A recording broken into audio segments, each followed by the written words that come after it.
Olá, meus amados irmãos, a paz de nosso Senhor e Salvador Jesus Cristo a todos. Graças a Deus estamos aqui para fazer mais uma pesquisa na Bíblia de um texto que é bastante controverso. Algumas pessoas dizem uma coisa, outros dizem outra, alguns têm muita dúvida do que vem a ser. Eu vou dar aqui, expressar aqui a opinião, que eu tenho, baseado em averiguações que eu fiz, desse texto, um texto muito bonito, muito importante, e que os pentecostais principalmente o amam bastante, porque é uma declaração muito, assim, vamos dizer, animadora, principalmente nos meios pentecostais. Antes de eu começar a falar, eu quero te pedir humildemente que você se inscreva no canal. Ao se inscrever, ative aquele sininho das notificações para você receber toda vez uma notificação quando eu gravar um novo vídeo. Aí você vai ter a ciência de que eu estou gravando um novo vídeo. E ao ativar o sininho das notificações, não deixe de dar o like. Eu estou percebendo que, lamentavelmente, os irmãos e os amigos do canal, os inscritos e outros mais que estão vendo, porque muitos que não são inscritos assistem também os vídeos e não estão dando aquele like. Então deixa o like, não custa nada. Isso ajuda demais o canal e ajuda demais o YouTube a propagar os meus vídeos e com isso dá uma relevância para os vídeos, tá bom? Então dê o like, curta, comenta positivamente. Comentários negativos eu dispenso, tá ok? Eu às vezes tenho vontade até de apagar, até deixo, às vezes eu respondo um ou outro lá que não concorda muito com o viés da minha interpretação, mas eu acho que a ética deve estar acima de tudo. Tem muita coisa que eu vejo na internet e eu fico calado, assisto. Eu estou assistindo para mim poder ganhar conhecimento e ter também um viés diferente de interpretação do meu. Isso é nobre, isso é bom, isso mostra que nós não temos a mente fechada e não estamos dentro de uma caixa ideológica, mas podemos abraçar muitas ideologias e, claro, termos a nossa, sem nenhum problema de alguém pensar diferente de mim ou de você. Então, comenta positivamente e compartilha o vídeo em grupos de WhatsApp, grupos de Telegram, grupos aí de família e em Facebook, e por aí vai, Telegram, Instagram. Espalha essa palavra, isso que é o importante. Queridos, vamos ao texto da palavra de Deus. Mateus, capítulo de número 3, versículo de número 11. João Batista está dizendo o seguinte aqui, ó. E eu, em verdade, vos batizo com água para o arrependimento, mas aquele que vem após mim é mais poderoso do que eu, que não sou digno de levar as suas sandálias. Ele vos batizará com o Espírito Santo e com fogo. Esse e aí é uma conjunção, da conjunção grega kai. Kai. É uma conjunção que dizem alguns que são contra, porque existe a teoria dos dois batismos. Existem alguns eruditos, alguns intérpretes, que eles dizem que existem dois batismos. Um batismo com o Espírito Santo, que esse seria para aqueles que estão verdadeiramente arrependidos, e um outro batismo que seria o batismo com fogo para os impenitentes, os que não se arrependeram de verdade. Isso baseado até no contexto, porque você vai ver depois que João está dizendo, em sua mão tem a pá, versículo 12, ele limpará a sua eira e recolherá do celeiro o seu trigo, e queimar, fala de fogo, e queimará a palha com fogo que nunca se apagará. Então aqui dá uma impressão de juízo, acerca daqueles que não estão convertidos, que estão ainda inconversos ou que estão com hipocrisia. Já que nós vemos aqui o texto, o contexto desse versículo é acerca de João Batista, que diz que naqueles dias apareceu João Batista pregando no deserto da Judéia, no versículo 1, e dizendo: arrependei-vos, que é a palavra, no grego temos a palavra aqui, que dá origem à palavra metanoeo, ou metanoeo, vem de metanoia, quer dizer, uma mudança radical, é um arrependimento, uma decisão, uma mudança de ideia, é uma mudança que leva a uma sucessão de coisas que você fazia e que tu não vai fazer mais, é o metanoia, de Deus. Então João prega isso, essa metanoia, né? Ele está dizendo, arrependei-vos porque é chegado o reino dos céus. Então o motivo para se arrepender é esse, o reino dos céus está chegando e com ele tudo vai mudar e quem não se arrepender não poderá entrar nesse reino. Lá em João capítulo 3, quando Jesus conversa com Nicodemos, inclusive, Jesus ele vai ser bem explícito, aquele que não nascer de novo não poderá entrar no reino de Deus e nem poderá ver se quer o reino de Deus. Tem que nascer da água e do Espírito e tem que nascer de novo para poder ver e entrar no reino de Deus. Então vemos aqui que João, ele falava assim, não é? Arrependei-vos, a pregação dele era essa, e ele diz porque é anunciado, isso é anunciado pelo profeta Isaías, né? Ou seja, o texto lá de Isaías, ele serve como um pano de fundo aqui para a pregação de João. João vê uma íntima ligação daquilo que estava acontecendo com ele ali no Rio Jordão, batizando as pessoas com água para o arrependimento, com o que foi dito lá pelo profeta Isaías. Voz do que clama no deserto, preparai o caminho do Senhor, endireitai as suas veredas. Então João, né, aí diz que ele se vestia com pelo de camelo e cinto de couro e etc. Vai falar daqui do vestuário de João, do que ele alimentava-se também, da dieta dele e tal. Muito bem, mas aqui vemos o cerne do que estamos aqui querendo passar para vocês. Aí no versículo 11 ele diz que vem que ele batiza com água, mas que viria ele batizava com água para arrependimento, mas que viria após ele e que era mais poderoso. João reconhece que Jesus de Nazaré era mais poderoso do que ele. João não se assemelhava a ele.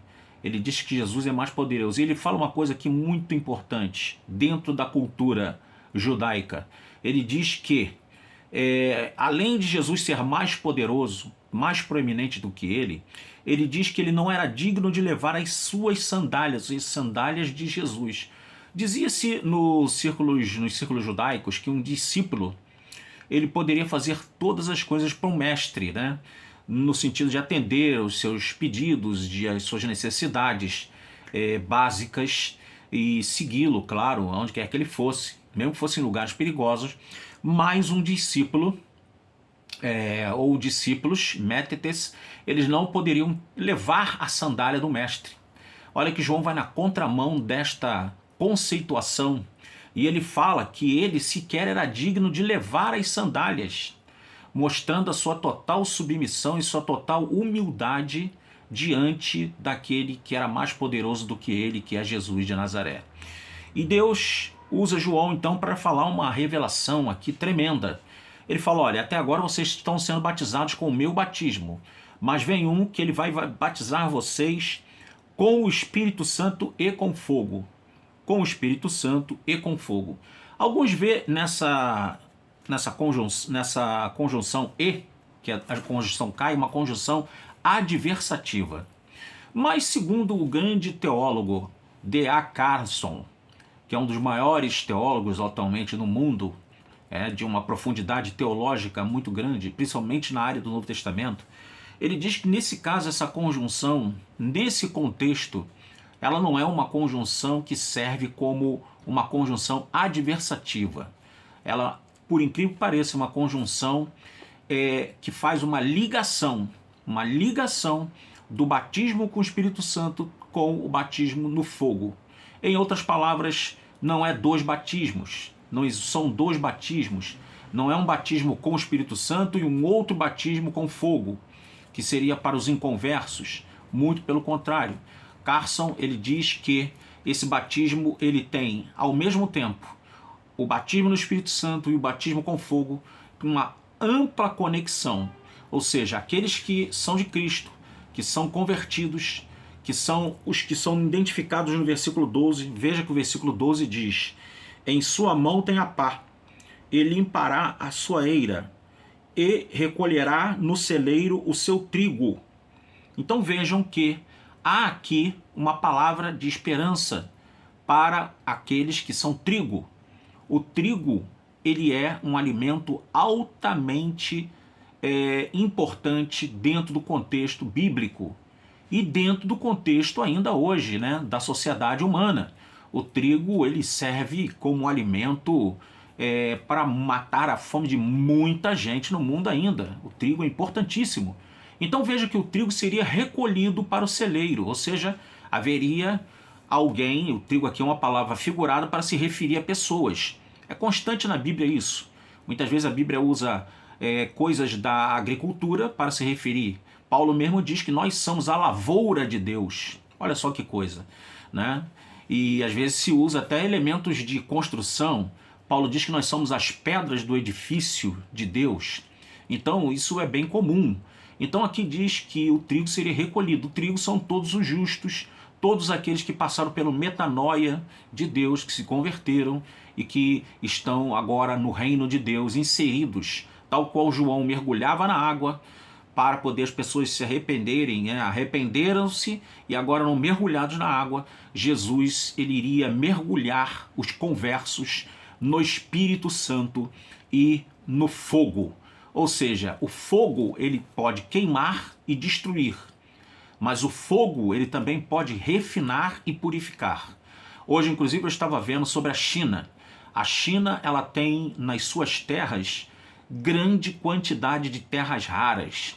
E eles, inclusive, com um tarifaço agora que foi feito pelos Estados Unidos com o presidente Donald Trump, eles estão agora dizendo que não vão mais permitir que os Estados Unidos levem da China para os Estados Unidos esses elementos dessas terras raras que a China tem. Mas os Estados Unidos aí é caso de geopolítico, né? Mas deixa para lá. Só para dar um exemplo. Então a China ela tem esses elementos em terras raras e ela investiu bastante em refinarias para poder refinar. E eu estava vendo as imagens aqui hoje e são refinarias que têm um poder calórico, né, muito grande, um fogo de altíssimo grau para poder tirar os elementos raros que servem para a construção de foguetes, para a construção de fabricação, melhor dizendo, fabricação de foguetes, fabricação de até telefones, componentes eletrônicos e até para viagens espaciais. Vejam bem, coisas das terras que existem na China, na Austrália também, na própria Ucrânia existem terras raras. Então vejam que o fogo ele pode refinar, tal qual lá na China, que eles refinam e automaticamente tiram das terras raras aqueles elementos que são de altíssima importância para a sociedade. E o fogo também pode destruir.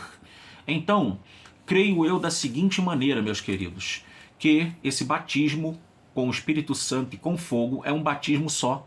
Não é conforme alguns eruditos dizem que são dois batismos.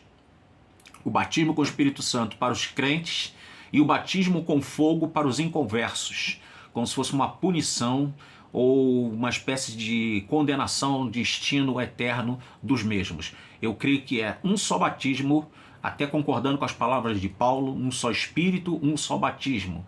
Então eu creio que esse batismo com o Espírito Santo e com fogo é um batismo que tem esse viés. Ou seja, para aqueles que são conversos, Jesus batiza, imerge eles no Espírito e automaticamente incandesce, incendeia no bom sentido, tal como a sarça que queimava e não se consumia, ou seja, mostrando a glória de Deus. Assim também o batismo com o Espírito Santo ele funciona na minha visão e na visão de A. Carson também, que é um escritor muito, James Dunn também, é um escritor católico, mas muito conceituado, escreveu até um comentário de São Jerônimo, que eu tenho ele aqui, o comentário de São Jerônimo, do Novo Testamento, e tem do Antigo também. James Dunn ele tem essa visão parecida com Carson. Então, queridos, eu creio que é um batismo só, não dois, e todos os sentidos mostram para nós que Jesus ele vem, batiza, e o batismo de João é uma experiência, conforme eu disse, né? E o fogo aqui vai ser purificador para destruir o mal, o pecado e purificar aqueles que são de Deus. Amém? Então essa é a minha visão acerca de perguntarem, né? De perguntarem para você, o pastor Ricardo pensa assim. Agora é claro que o pastor Ricardo não é dono da verdade, né? É claro que isso aí, temos aqui no grego uma expressão bastante tremenda. Você, se quiser se aprofundar, você pode ler aí, pegar um léxico, né? E começar a estudar aí ele vos batizará com o Espírito Santo e fogo, né? Então nós temos autóis, o mais, baptizei en, pneumati, hagios, kai, puri. Então temos aí no grego essa expressão, né? Autóis é ele, né? O mais é vós, vos. Baptizei é batizará, com é en, pneumat é espírito. Hagios é a palavra para santo, né? Espírito Santo. Kai é a conjunção que eu falei, né? Que uns dizem que é uma conjunção adversativa, mas nesse caso aqui ela é conjuntiva, ou seja, ela une tanto o Espírito Santo com o fogo, né? E fogo é puri no grego, tá bom? Então temos aí autóis, o mais, baptizei em, pneumati, hagios, kai, puri. Então é isso.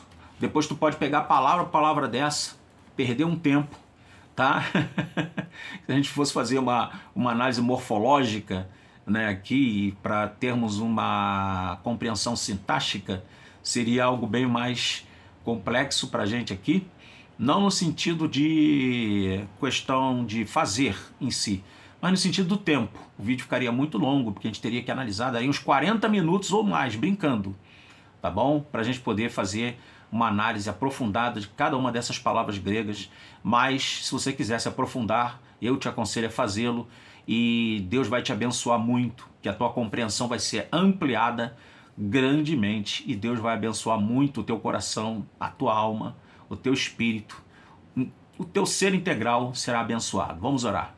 Pai santo e querido, obrigado por mais a gravação deste vídeo, te louvo, te bendigo e te agradeço, Senhor, por ter me permitido falar mais uma vez aqui da tua palavra. Abençoa esta palavra aos nossos corações e nos nossos corações, que ela possa estar arraigada dentro dos nossos corações para a glória e a honra do teu nome. Eu te louvo pela vida de cada inscrito aqui do canal e pelos que vão se inscrever ainda, em nome de Jesus. Amém. Que Deus te abençoe. Até o próximo vídeo, querendo Deus. Shalom.